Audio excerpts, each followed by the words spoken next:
Alright guys, thanks for tuning in. My name is Josh and I run the GPU Abuse website and gaming channel. Today we are going to be taking another look at the Audio-Technica At2020, which is the mic that I am using now. Let me adjust it a little bit because it does not need to be that close to my face. I have a pop filter, a shock mount, and obviously your boom. So if you are looking to buy something around these lines, I would definitely suggest buying a shock mount, which you can see. I'll hold it up to you guys real quick. You can see that the shock mount is right here, and that's what holds the microphone in. This is what I do. Is it like politically correct? I don't know. But you can push these two prongs in right here and adjust your microphone that way. The cool thing is, and I should probably mention this a little bit later, but I'll mention it now since I already started talking about it. Right on the back, you'll see that it says back. You want that facing, obviously, away from you. Pretty simple. And that I don't know about the Audio-Technica At2020, but the At2020+ has that feature. Just that little text right there. It helps out a ton. You can see it. There it is.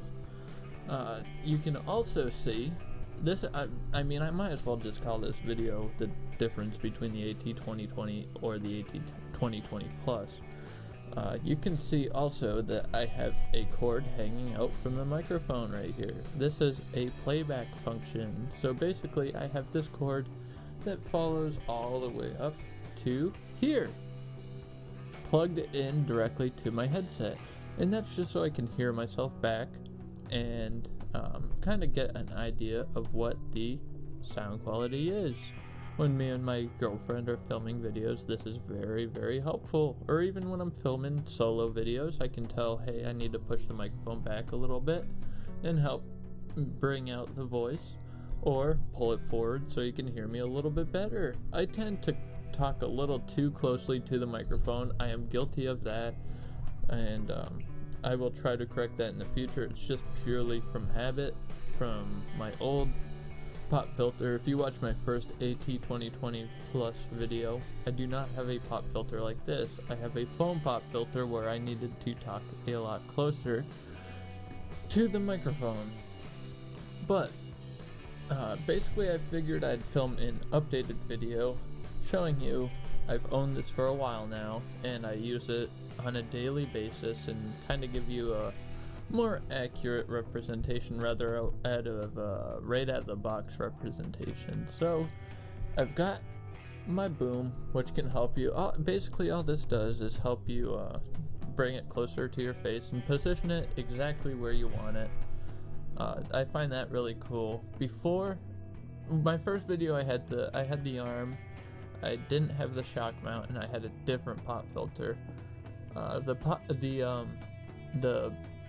mount that it normally comes with is just one of them ones that you can put on your desk, which it's good, but if you plan on doing stuff like I'm doing, anything that has a lot of vocals in it, you'll definitely want to invest in something that can hold it high and sturdy. So that's cool. And then definitely, I mean, this is a must. Buy a shock mount. Definitely buy a shock mount. That absorbs a lot of the blows. You can adjust it without it going anywhere. Shock mounts are just great. They really are. You don't pick up nearly as much as the move around noise that you would.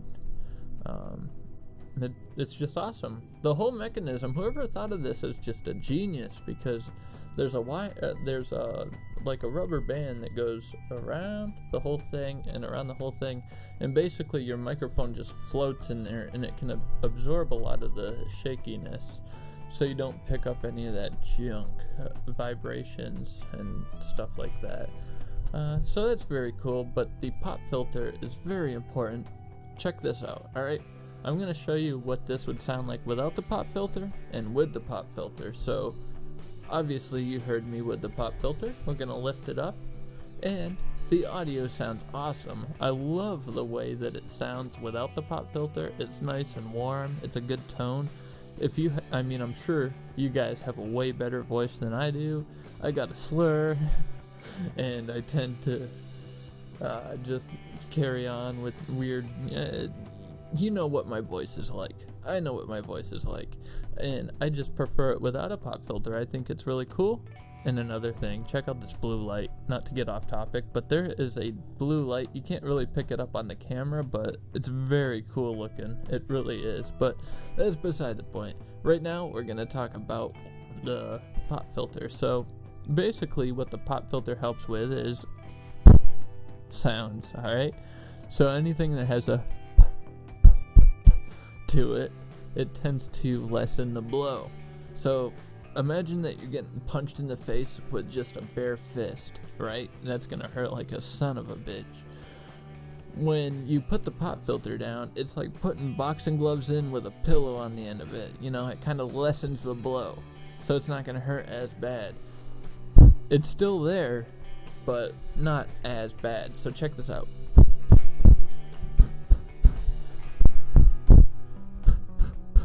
So basically, when I am doing the without the pop filter, it literally distorts my headphones because I have it playing back, and it distorts my headphones to the amount that it cancels it 100%. My headphones actually turn off because the is so strong.